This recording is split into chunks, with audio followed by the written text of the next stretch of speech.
Ça dépend du degré d'éducation de la mère. Si la mère a de la difficulté à écrire sans faire 4 fautes dans une phrase, elle ne devrait pas faire l'école à la maison. Un parent qui enseigne à la maison devrait passer un examen avant. Alors, voici ma réponse.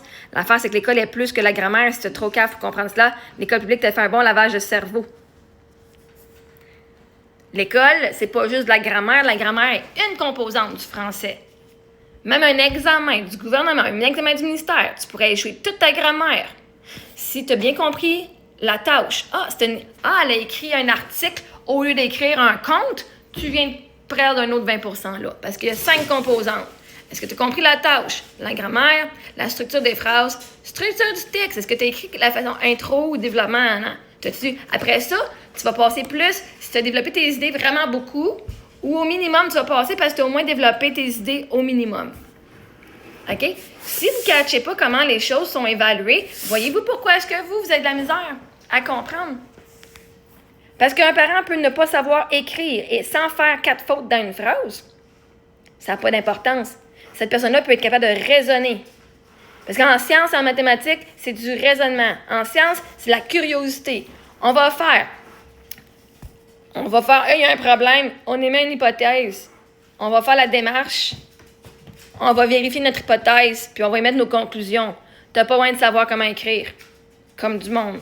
Es-tu capable de mettre le processus scientifique en application? Regardons ça, on s'en va jouer dehors. OK, qu'est-ce qui se passe si on glisse sur une montagne de neige qui a plein de roches? Allons tester, on va faire notre hypothèse. Ça ne glissera pas fort ou on va se faire mal, whatever. Alors, on va aller voir notre hypothèse. OK?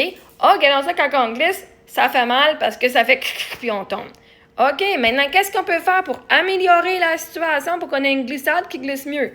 Bon, discussion. On pourrait peut-être mettre plus de neige pour remplir les trous puis cacher la roche. Allons l'essayer. On refait un autre. On a une hypothèse qu'on allait faire ça. Est-ce que ça va glisser mieux? Oui. Bon, on va aller faire la démarche, on va mettre de la neige, on va taper les affaires. Est-ce que ça marche? Qu'est-ce que ça a donné comme évidence? Ça a fonctionné, ça glisse bien, ça glisse plus loin. On se fait pas mal. La conclusion, oui, j'avais raison. Tu n'as pas envie de savoir comment écrire. Mathématiques, si tu ne sais pas comment écrire une phrase avec plein d'erreurs, c'est pas grave. Le but, c'est de savoir compter. Est-ce que tu comprends c'est quoi le problème dans la question? Marie a 10 biscuits. Jean en a 2. Marie veut en donner 5 à Jean. Combien de biscuits est-ce que Jean a? Maintenant, tu n'as pas envie de savoir écrire le nom de Jean, rien, tu peux juste copier. Puis si tu fais des erreurs en copiant, on s'en calisse parce que le but c'est de trouver comment de biscuits que Jean a qui va être fucking 7. Mais si tu comprends pas la question, même si tu sais écrire sans erreur, t'es fucké à cette réponse-là en mathématiques. Si tu sais pas faire 2 plus 5, même si tu fais aucune erreur en français, t'es fucké, tu viens de fourrer tes mathématiques. En français, même si tu fais plein d'erreurs, est-ce que tu as réussi à écrire un conte quand on t'a demandé d'écrire un conte? Ou tu as écrit un article ou un texte argumentatif? Parce que l'intention, c'est d'écrire un conte. Est-ce que ton intention de raconter une histoire au public a été tenue? Oui. Est-ce que tu as écrit une phrase avec un sujet, verbe, complément? Oui. Même s'il y a plein d'erreurs, c'est pas grave. On n'est pas en train de mesurer si tu sais écrire ou pas. On est en train de mesurer est-ce que tu as compris qu'il faut un sujet, verbe, complément. Est-ce que tu as développé ton complément? As-tu un prédicat de la phrase? Est-ce que tu as toutes ces choses-là? Ton verbe, c'est juste... est-ce que c'est un verbe? La grammaire, oui, on va juger maintenant. Est-ce que tu as été capable de mettre tes virgules, tes points, ta lettre majuscule au mot? Mais ça, c'est une partie du français. En français, on évalue aussi la compétence orale. Est-ce que tu es capable de t'exprimer de façon orale? Est-ce que tu es capable de comprendre aussi l'oral? Le français, là, quand tu apprends, là, puis tu passes ton français, c'est pas juste l'écriture. Le test, par exemple, le test du gouvernement, il évalue juste ta compétence lecture-écriture. Il n'évalue pas la compétence orale, qui est la plus importante dans la société parce que tout le monde se parle.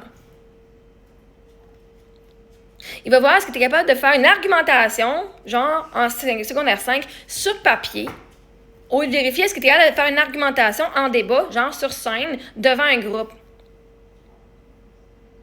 Quand tu me parles, est-ce que tu es capable de débattre ton argumentation? Es-tu capable de me donner des bons points valides? Me citer la source? Non, ils veulent vraiment voir si tu es pas. Parce que là, ça fait une preuve écrite. Mais tu peux tellement la faire à l'oral. sur vidéo, on pourrait voir, si tu as bien compris, c'est quoi une argumentation. Est-ce que tu es capable de faire une introduction, un développement, une conclusion, d'apporter les points valides et de les développer. La compétence reste la même. Là, les tests du gouvernement, c'est juste sur la compétence écrite. Putain, c'est plus que ça dans la vie. Fait qu'à un moment donné, si tu penses que de ne pas être capable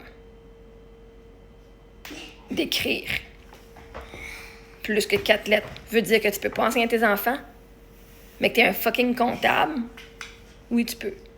Si tu penses que parce que tu sais pas écrire plus que 4 mots à tes enfants, tu peux pas, mais que tu es une serveuse, oui, tu peux. Tu es capable de faire des mathématiques, tu es capable d'enseigner à tes enfants leur confiance, comment faire des techniques de vente, donc ça veut dire que tu dois faire une argumentation.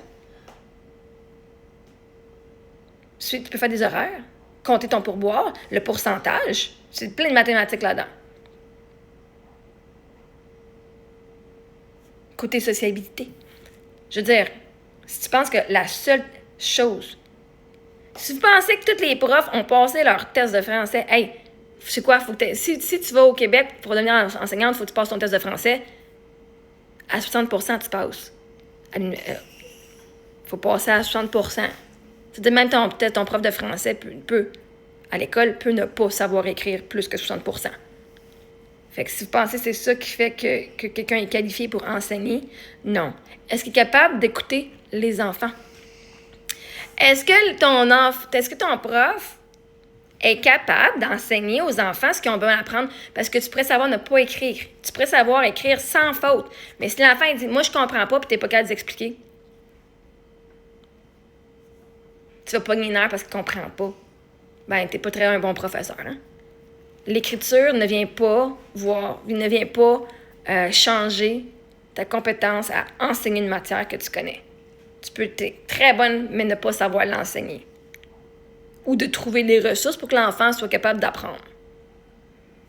Fait qu'à un moment donné, si tu juges un parent qui n'a pas la compétence juste parce qu'il ne sait pas écrire, tu viens de manquer d'éducation, puis si le gouvernement vous a tellement bien fucking brainwashé que pour être un prof, il faut juste que tu saches écrire.